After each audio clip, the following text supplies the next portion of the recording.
குணம் நாடி குற்றமும் நாடி அவற்றுள் மிகை நாடி மிக்க கொளல் எனும் வள்ளுவரின் வாய்மொழிக்கேற்ப சட்டமன்ற நடவடிக்கைகள் சீராக செம்மையாக அமைதியாக நடைபெறும் வகையிலும் சட்டமன்ற ஜனநாயக பண்புகள் நெறிமுறைகள் பேணி பாதுகாக்கப்படும் வகையிலும் இந்த அவைக்கு பேரவைத் தலைவரும் பேரவை துணைத் தலைவரும் பெருமை சேர்ப்பீர்கள் எனும் நம்பிக்கை எனக்கு உண்டு. மாண்புமிகு பேரவைத் தலைவர் அவர்களே, மக்களே மக்களுக்காக மக்களால் நடத்தும் ஆட்சி மக்களாட்சி என்றார் அமெரிக்க முன்னாள் குடியரசுத் தலைவர் திரு ஆப்ரஹாம் லிங்கன். இன்றைக்கு அமைந்துள்ள மக்களாட்சி மலர்வதற்கு மக்களிடம் உள்ள பெரும் எதிர்பார்ப்பு, அவர்களுடைய எதிர்பார்ப்புகளை இப்பேரவையின் கவனத்திற்கு கொண்டு வந்து அதனை செயல்படுத்துவதற்கான திட்டங்களை சட்டங்களை அமல்படுத்த வேண்டிய பொறுப்பு இப்பேரவைக்கு உள்ளது. அதிகமான மக்கள் அதிக நன்மைகளை இந்த ஆட்சி காலத்தில் நன்மை பெற்றுள்ளார்கள் என்கிற வகையில் நம்முடைய செயல்பாடுகள் அமைய வேண்டும். இங்கே அனைவரும் சமம்.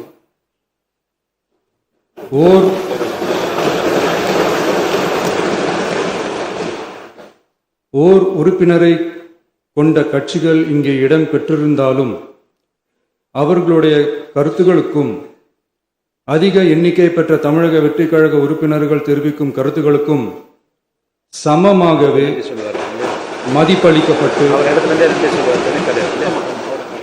நல்லவை ஏற்கப்பட்டு அல்லவை நிராகரிக்கப்பட்டு ஜனநாயகத்தின் இதயமாகவும் மூளையாகவும் இப்பேரவை செயல்பட வேண்டும்.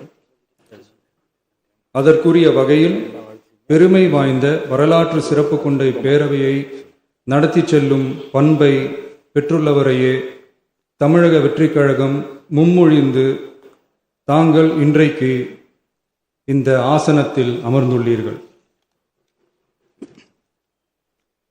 மாண்புமிகு பேரவைத் தலைவர் அவர்களே, தாங்கள் பேரவைத் தலைவராக ஒருமனதாக தேர்ந்தெடுக்கப்பட்டுள்ளீர்கள். தங்களை இந்த ஆசனத்தில் மாண்புமிகு பேரவை முன்னவரும் எதிர்க்கட்சி தலைவரும் தங்களுடைய கரங்களை பிடித்து அழைத்து சென்று அமர வைத்தார்கள். இந்த சம்பிரதாயம் எப்படி வந்தது என்று சொன்னால் சுவாரஸ்யமாக இருக்கும். பெரிய வரலாறு சம்பவத்தில் உள்ளது. இங்கிலாந்து நாட்டில் உள்ள பாராளுமன்ற நடைமுறைகளை போன்றதே நம்முடைய பாராளுமன்ற நடைமுறைகளும். மன்னராட்சி இருந்த காலத்திலேயே அங்க பாராளுமன்றம் இயங்கியுள்ளது. அக்காலத்தில் அனைத்து அதிகாரங்களையும் பெற்ற மன்னரும் இருந்தார், பாராளுமன்றமும் இயங்கியது. அங்கே மன்னர் ஒரு பணியை செய்ய வேண்டும் என்று விரும்புவார், பாராளுமன்றம் அவருடைய விருப்பத்தை பெரும்பாலும் நிராகரிக்கும். மன்னர் விரும்பிய காரியத்தை பாராளுமன்றம் நிராகரித்து விட்டது என்கிற செய்தியை மன்னருக்கு சொல்ல வேண்டியவர் பாராளுமன்ற தலைவர், ஸ்பீக்கர் என்பார்கள். பாராளுமன்றத்தின் கருத்தை மன்னரிடம் சொல்ல வேண்டியவர் ஸ்பீக்கர். அதற்கு துணிவு வேண்டும். சில பணிகளை செய்வதற்குத்தான் பாராளுமன்றத்தின் அனுமதி வேண்டுமே தவிர அந்த ராஜ்யத்தில் உள்ள எந்த பிரஜைக்கும் மரண தண்டனை விதிக்கும் அதிகாரம் மன்னருக்கு உண்டு. தான் விரும்பியதை பாராளுமன்றம் நிராகரித்து விட்டது என்று சொல்லும் ஸ்பீக்கருக்கு மரண தண்டனை விதிக்கும்படி ஆணையிடுவார். தலையை வெட்டி விடுங்கள் என்று ஆணையிடுவார்கள். இது பலமுறை நடந்ததால் யாருமே இந்த ஸ்பீக்கர் பதவிக்கு வர விரும்ப மாட்டார்கள். எனவே புதிதாக பாராளுமன்றம் அமையும் போது ஸ்பீக்கர் பதவிக்கு ஒருவர் அறிவிக்கப்பட்டவுடன் அவர் உடனே தலை தப்பித்தால் போதும் என்று ஓட்டம் பிடிப்பார். அணை முன்னவரும் எதிர்க்கட்சி தலைவரும் அவரை தடுத்து நிறுத்தி அவர் கைகளை பிடித்து இழுத்து வந்து ஆசனத்தில் அமர வைப்பார்கள். இதுதான் அந்த காலத்தில் இருந்து வந்த மரபு. ஜனநாயக முறை ஏற்பட்ட பிறகும் இம்மரபு தொடர்கிறது. நிச்சயமாக தமிழக வெற்றி கழக உறுப்பினர்கள் அனைவருமே உங்களுக்கு உதவிகரமாகவே இருப்பார்கள் என்கிற வாக்குறுதியை இந்நேரத்தில் அளிக்க விரும்புகிறேன். பேரவையின் மாண்பையும் கண்ணியத்தையும் பேரவை உறுப்பினர்களின் கண்ணியத்தையும் காக்க வேண்டிய பொறுப்பை உங்களிடத்தில் ஒப்படைத்திருக்கிறார்கள். தற்காலிக பேரவைத் தலைவர் பொறுப்பில் மிக சிறப்பாக பணியாற்றிய நம்முடைய உறுப்பினர் திரு மூவி கருப்பையா அவர்களை சந்திக்க நேற்றுக்கு சென்றிருந்தேன். அங்கே முந்தைய பேரவைத் தலைவர்கள் படங்களை கண்ணுற்ற போது, அவர்களை பற்றி அறிந்த போது உண்மையிலே எனக்கு பெருமிதம் தந்தது.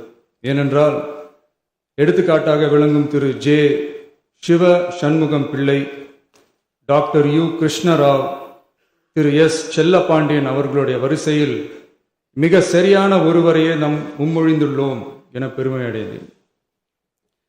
அதே போன்றுதான் நம்முடைய பேரவை துணைத் தலைவர் அவர்களும் நீங்கள் இருவருமே மிக சாதாரண குடும்பத்தில் பிறந்து மக்கள் பணியாற்ற வேண்டும் என்கிற அவாவில் செயல்பட்டு வந்தவர்கள். குணம் நாடி குற்றமும் நாடி அவற்றுள் மிகை நாடி மிக்க கொளல் எனும் வள்ளுவரின் வாய்மொழிக்கேற்ப சட்டமன்ற நடவடிக்கைகள் சீராக செம்மையாக அமைதியாக நடைபெறும் வகையிலும் சட்டமன்ற ஜனநாயக பண்புகள் நெறிமுறைகள் பேணி பாதுகாக்கப்படும் வகையிலும் இந்த அவைக்கு பேரவைத் தலைவரும் பேரவை துணைத் தலைவரும் பெருமை சேர்ப்பீர்கள் எனும் நம்பிக்கை எனக்கு உண்டு. அரசியலுக்கு அப்பாற்பட்டு மனிதர்களை மதிக்கும் நல்ல பண்புகள் நிலைநாட்டப்பட வேண்டும். தமிழ் பண்பாடு போற்றப்பட வேண்டும். அவையின் மரபும் மாட்சிமையும் மதிப்பும் காக்கப்பட வேண்டும் என்ற நல்லெண்ணத்தின் அடிப்படையில் அந்த பதவி ஏற்றுள்ள தங்கள் இருவராலும் காப்பாற்றப்படும் என்னும் நம்பிக்கையை மீண்டும் தெரிவித்து என் உரையை நிறைவு செய்கிறேன். நன்றி, வணக்கம்.